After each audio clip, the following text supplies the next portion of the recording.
d'être là pour cette émission Les Mélodies de Dimanche. Soyez salués quel que soit le lieu où vous vous trouvez pour regarder cette production. Devant vous, votre bien-aimé, le diacre Bartel Dinga, depuis Edmonton au Canada.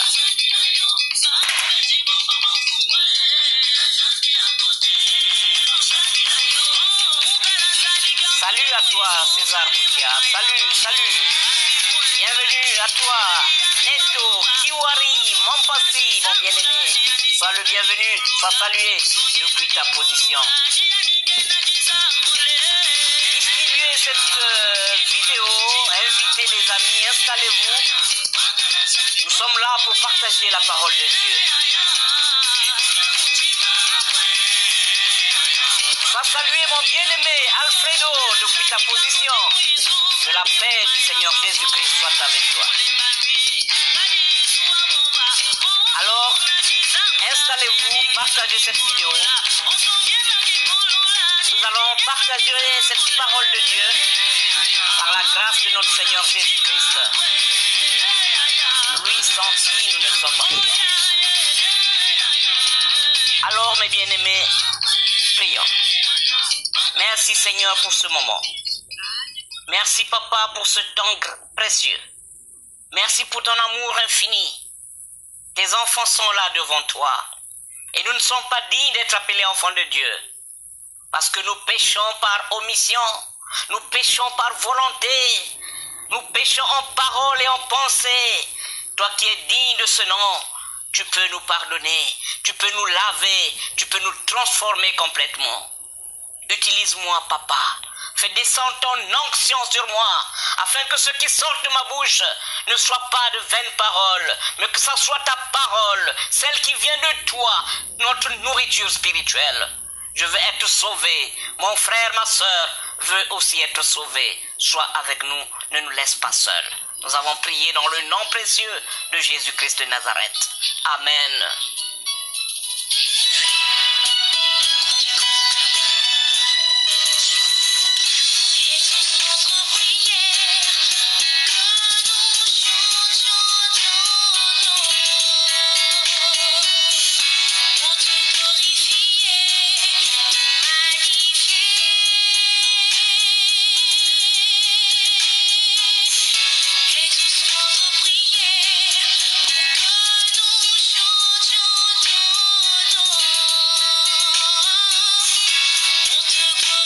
Alors, bonjour, bonsoir selon vos positions. Aujourd'hui, nous allons évoquer un thème quelque peu discutable, quelque peu polémique, mais c'est le thème que le Seigneur a mis en moi en ce jour, en ce soir, quelle que soit l'heure où vous regardez cette production. Nous allons parler aujourd'hui du coronavirus, qui est notre ennemi commun. Un ennemi à qui on dira un jour bonjour. Le coronavirus, notre ennemi commun, à qui on dira un jour bonjour. C'est le thème de notre production aujourd'hui. Installez-vous, invitez vos amis. Le temps de passer un message, vous savez, j'ai l'habitude de le dire, c'est par là qu'on peut aussi s'attirer des bénédictions de la part de notre Seigneur Jésus-Christ. Alors, dans quelques instants, nous allons commencer le temps de savourer cette belle mélodie gracieusement offerte à nous par notre bien-aimé, la Dilva. On écoute cette mélodie.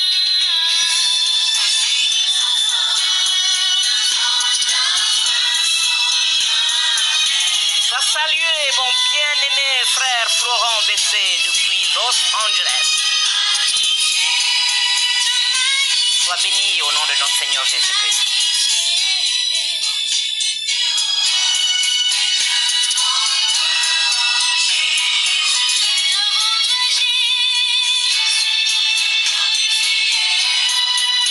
Alors nous allons tout de suite commencer ce thème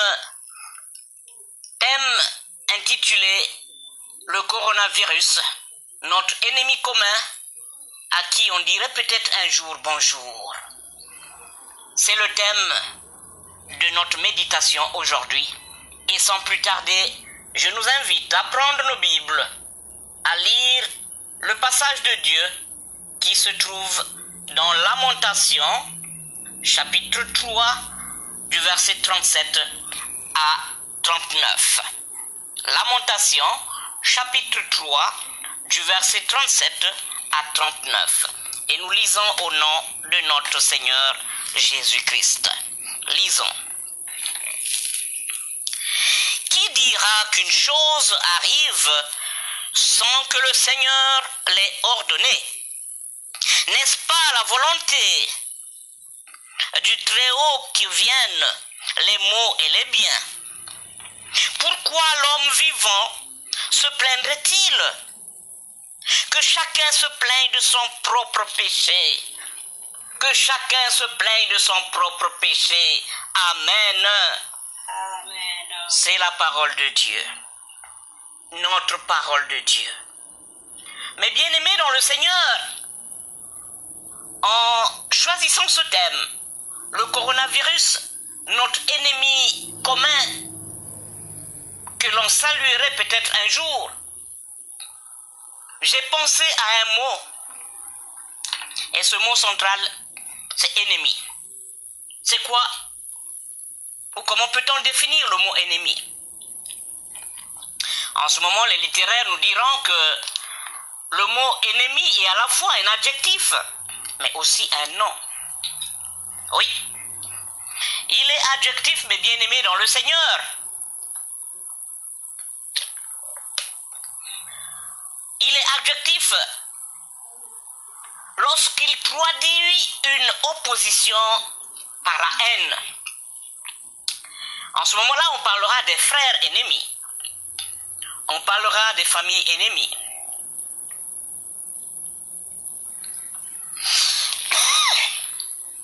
On peut aussi dire de contre qui on est en opposition, avec qui on est ennemi, lorsqu'il traduit bien sûr un adjectif. Alors, mes bien-aimés dans le Seigneur, ce mot devient un nom lorsqu'il désigne une personne qui est hostile à une autre personne. Lorsqu'une personne cherche à nuire à l'autre, en ce moment il devient ennemi. On l'appellera mon ennemi ou son ennemi.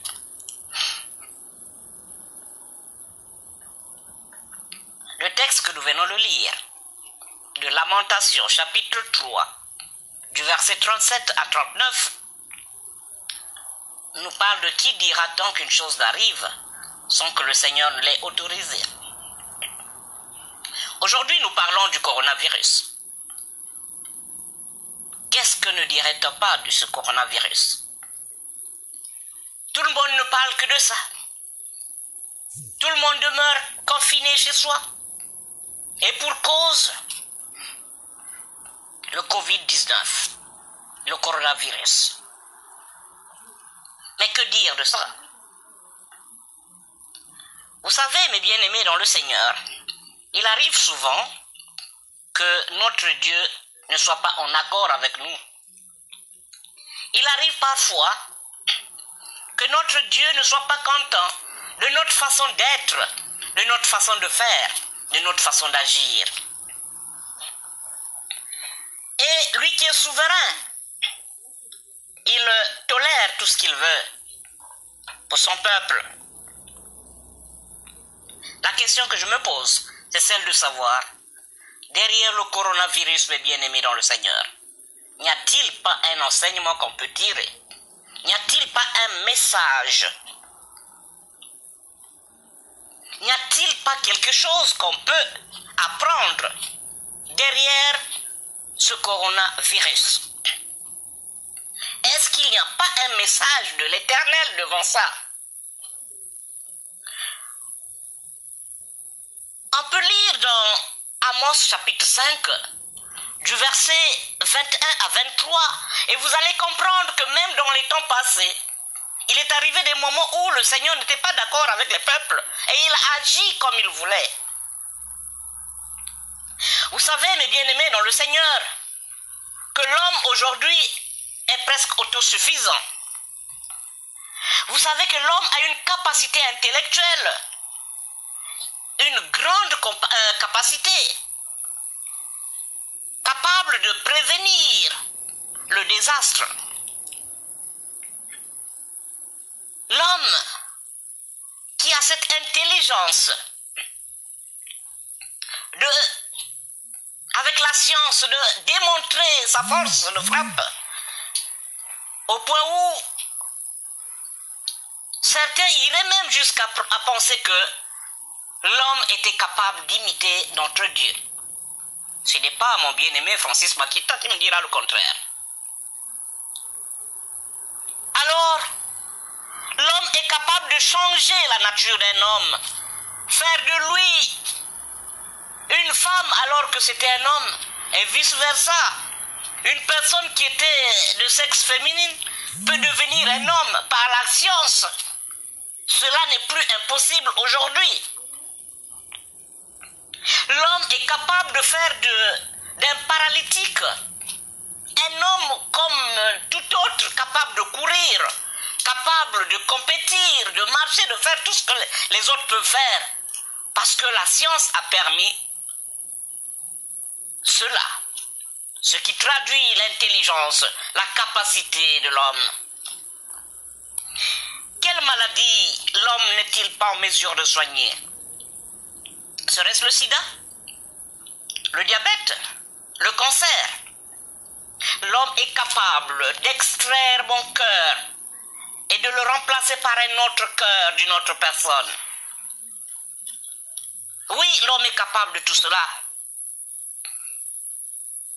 Et pourtant, aujourd'hui, la science n'arrive pas à trouver une solution devant le Covid-19. Que se passe-t-il? Que se passe-t-il? Pourquoi l'homme semble-t-il aujourd'hui dépourvu de connaissances devant cette pandémie qui fait peur? Et pourtant, c'est la réalité malheureusement aujourd'hui. On a connu, mes bien-aimés dans le Seigneur, le nouvel ordre économique mondial, avec la domination des puissances du Nord sur les puissances du Sud. On a connu, mes bien-aimés, le nouvel ordre politique. On a connu même le nouvel ordre sportif avec la domination des équipes brésiliennes et allemandes. Aujourd'hui, nous parlerons peut-être du nouvel ordre spirituel. Et cet ordre spirituel, c'est celui de Jésus-Christ. C'est Jésus-Christ qui a son mot devant ce que nous vivons aujourd'hui. C'est Jésus-Christ qui dira son mot. Et cela ne va plus tarder. Nous allons vivre cela. Nous allons tous nous confirmer. Nous allons tous nous conformer à la volonté de Dieu. Oui, fini ce que nous avons vécu. Fini le cinéma que nous avons vécu.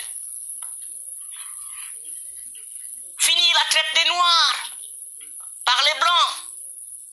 Fini les rapports hypocrites entre les riches et les pauvres, où le riche a fait croire aux pauvres qu'il l'aimait, alors que ce n'est qu'entre eux, les riches, qu'ils pouvaient se permettre de se rendre des services. Fini donc le rapport entre la gauche politique et la droite politique. Fini cette croyance à penser que réussir dans la vie, il faut être franc-maçon, il faut être rosicrucien. Fini cette pensée, cette ruée des jeunes vers l'homosexualité pour gagner des postes dans les entreprises. Tout cela sera désormais derrière nous. à travers le coronavirus, mes bien-aimés dans le Seigneur.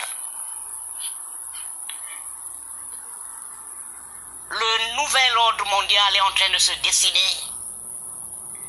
Il n'y aura plus un seul maître. Le seul maître qui va exister ne sera plus que Jésus-Christ de Nazareth. Tout le monde a montré ses limites. Les grands de ce monde ont montré leurs limites devant cette pandémie. L'Afrique, le continent défavorisé aujourd'hui, montre sa force. Curieusement, c'est en Afrique qu'on trouve le cas le moins élevé des malades du coronavirus. N'est-ce pas un message? Tandis que les Américains, les États-Unis, la première puissance mondiale, ne savent plus comment contenir les malades, que faire de malades, où aller. Ils ne font que compter des morts. Que dire de l'Espagne? Que dire de l'Italie, de la France et autres pays? Même le Canada, mon pays. Ce virus n'a pas eu de respect pour le premier leader du pays, puisqu'il a réussi à pénétrer dans le domicile même du Premier ministre Justin Trudeau. Je m'incline devant la mémoire de toutes les personnes qui ont perdu la vie. Je m'incline devant les personnes qui souffrent aujourd'hui dans les hôpitaux. Je prie pour ces personnes, pour que Dieu les rétablisse. Mais si l'on dénonce le côté dramatique, si l'on dénonce le côté dévastateur de la maladie, on peut aussi dire que malgré tout, le coronavirus a fait quelques points positifs. Ne soyons pas fatalistes et surtout pas désespérés. Le Seigneur a son mot à dire et ça sera pour bientôt. Alors, mes bien-aimés dans le Seigneur, on retiendra que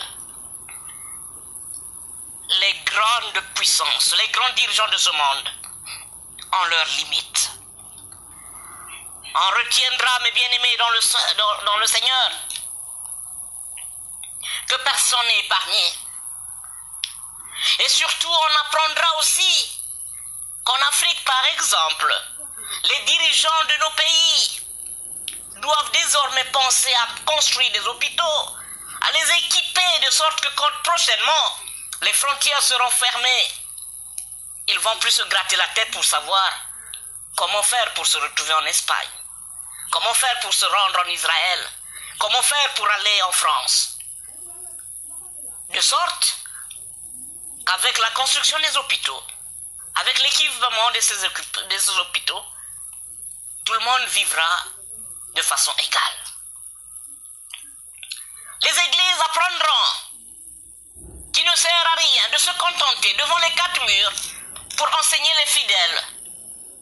Les âmes perdues, on peut les trouver partout, même en passant par les médias sociaux. Alors, point de besoin de diaboliser les médias sociaux, puisqu'aujourd'hui, ce sont ces médias qui servent de relais de la parole de Dieu.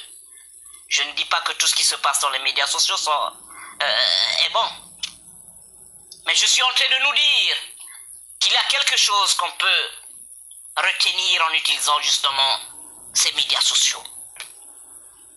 Les hommes et les femmes auront aussi à apprendre, grâce au confinement que nous vivons aujourd'hui,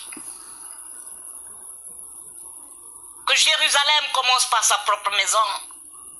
L'importance des cultes de famille, avant d'aller évangéliser dehors, commence par prêcher chez toi. Commence à renseigner la parole de Dieu chez toi, dans ta maison avec tes enfants, avec ton épouse. Commence à convertir ceux de ta maison avant d'aller dehors.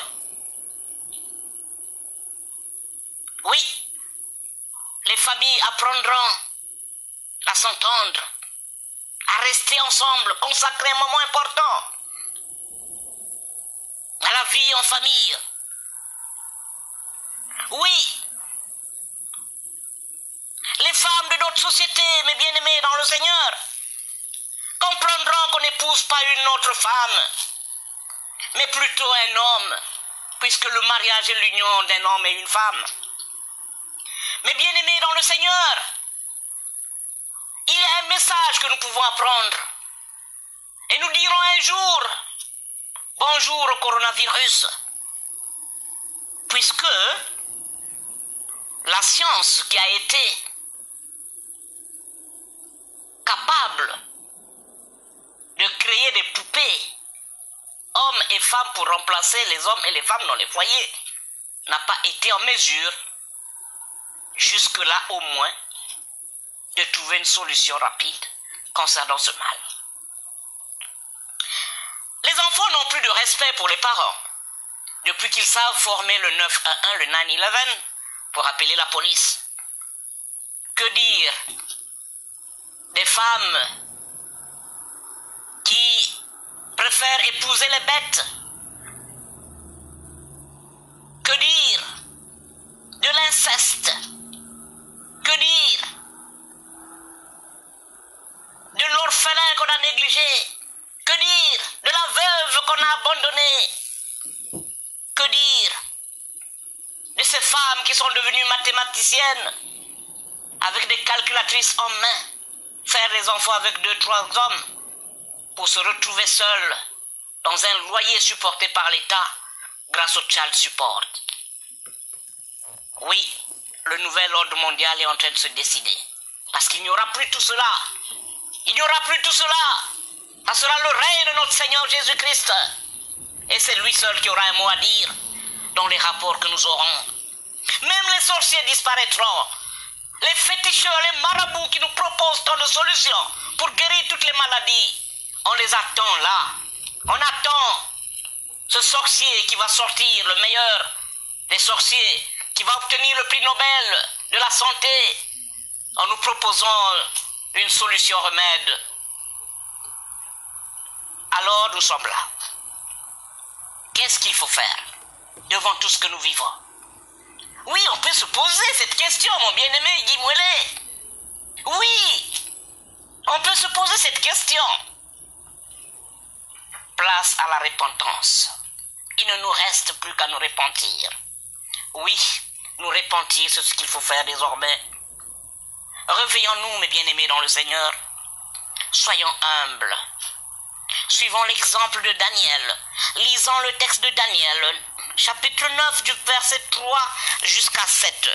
Daniel, chapitre 9, du verset 3 jusqu'à 7a. Lisons au nom de notre Seigneur Jésus-Christ. Je tournai ma face vers le Seigneur, afin de recourir à la prière et aux supplications, en jeûnant et en prenant le sac et la cendre. Je priai l'Éternel mon Dieu, et je lui fis cette confession: Seigneur Dieu, grand et redoutable, toi qui gardes ton alliance, et qui fais miséricorde à ceux qui t'aiment, et qui t'observent, ceux qui observent tes commandements, nous avons péché. Nous avons commis l'iniquité, nous avons été méchants et rebelles, nous nous sommes détournés de tes commandements et de tes ordonnances. Nous n'avons pas écouté tes serviteurs, les prophètes qui ont parlé en ton nom, à nos rois et à nos chefs, à nos pères et à tout le peuple du pays. Voilà la prière de Daniel. Et ça doit être notre prière, ça doit être ma prière, ça doit être ta prière. Si nous voulons voir le changement, si nous voulons voir la différence avec ce que nous vivons aujourd'hui, reconnaissant que nous avons péché, reconnaissant que nous avons mal agi, reconnaissant que nous avons écarté le Seigneur, reconnaissant que nous avons mis dehors, reconnaissant que nous avons privilégié nos chefs, reconnaissant que nous avons privilégié les théories de ce monde. Sollicitons la miséricorde de notre Dieu. Car son amour n'a pas de fin, mes bien-aimés. La récompense est un sujet dont on parle peu, et pourtant, c'est la clé de la réussite. Jésus dit: repentez-vous, car la repentance fait nécessairement référence au péché, à une transformation véritable.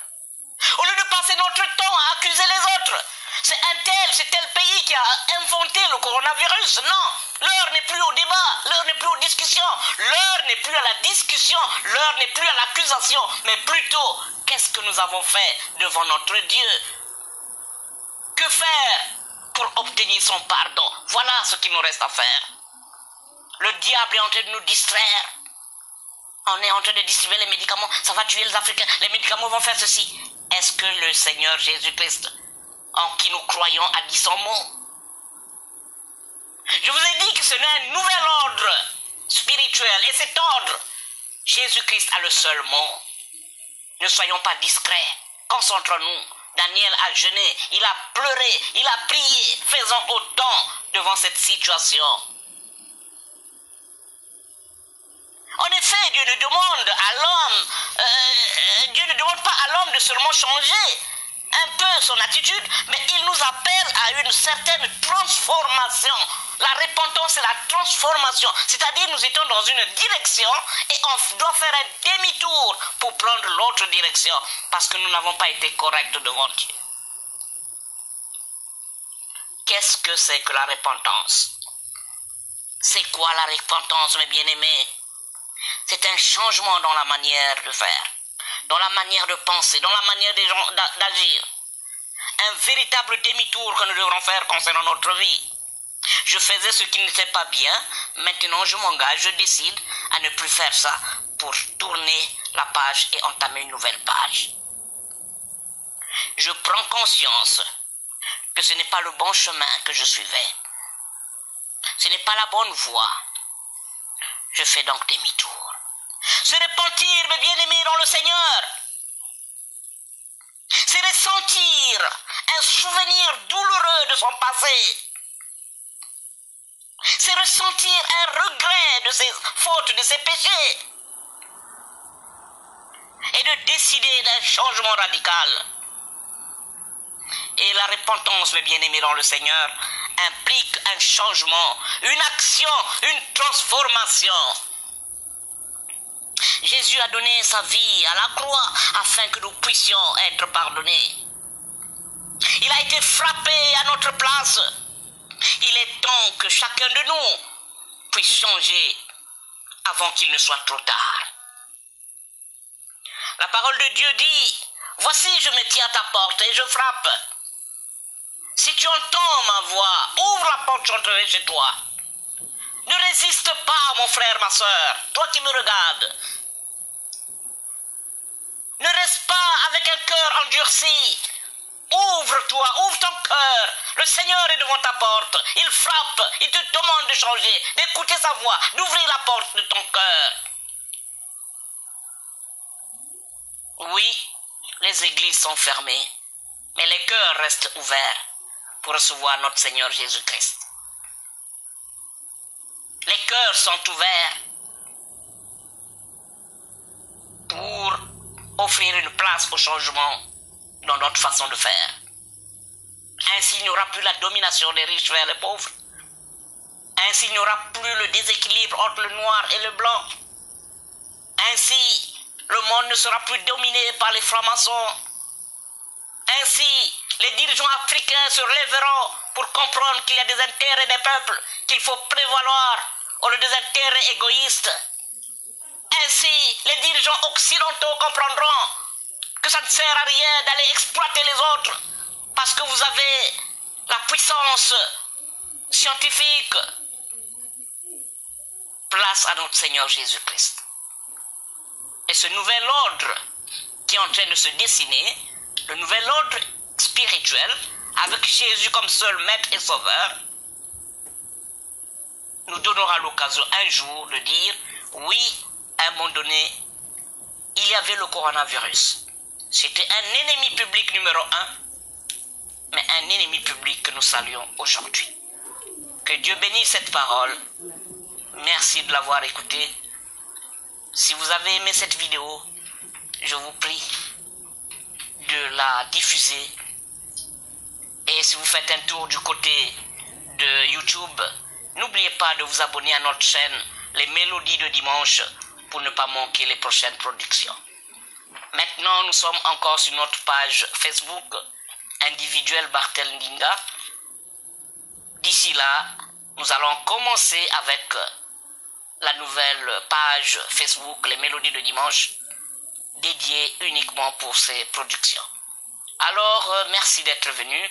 Avant de nous séparer, j'aimerais prier. Prier pour que nos cœurs ne soient pas continuellement endurcis.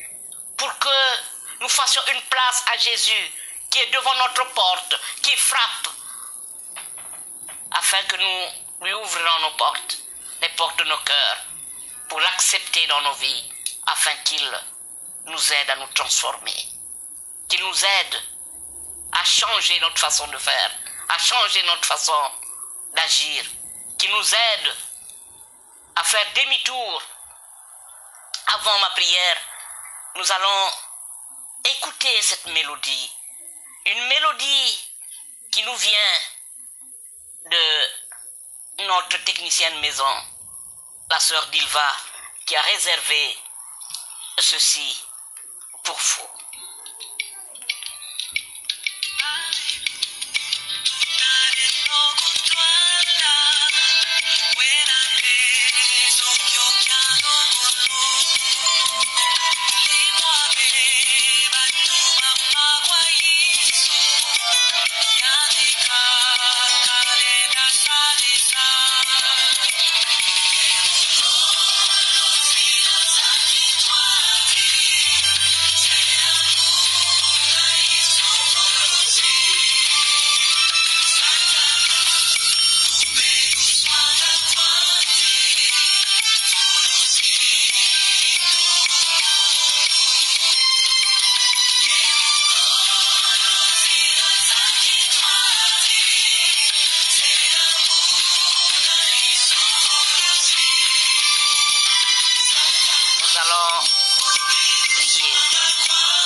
Seigneur Jésus,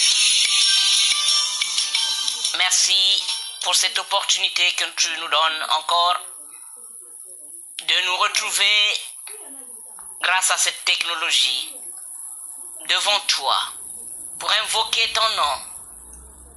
Merci pour ta présence. Merci Père éternel pour tous ceux qui ont suivi cette production. Bénis chacun de nous, Père. Transforme-nous. Fais de nous, Père éternel, des hommes et des femmes nouvelles, capables de faire demi-tour.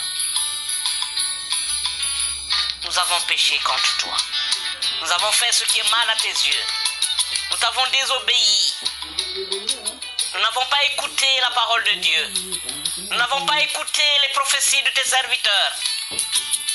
Yahvé, c'est le moment de nous pardonner. C'est le moment de nous laver, de nous transformer complètement. Je te présente les malades du coronavirus. Je te présente le personnel soignant. Je te présente, Père éternel, toutes ces familles confinées dans des maisons qui ne savent plus que faire demain.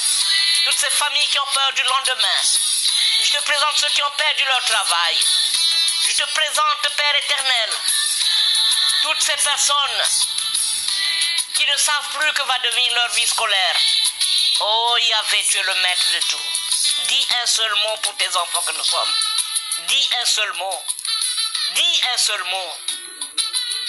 Merci, Papa, parce que tu nous aimes et nous sommes persuadés que tu ne nous laisseras pas. À toi la grâce. Amen.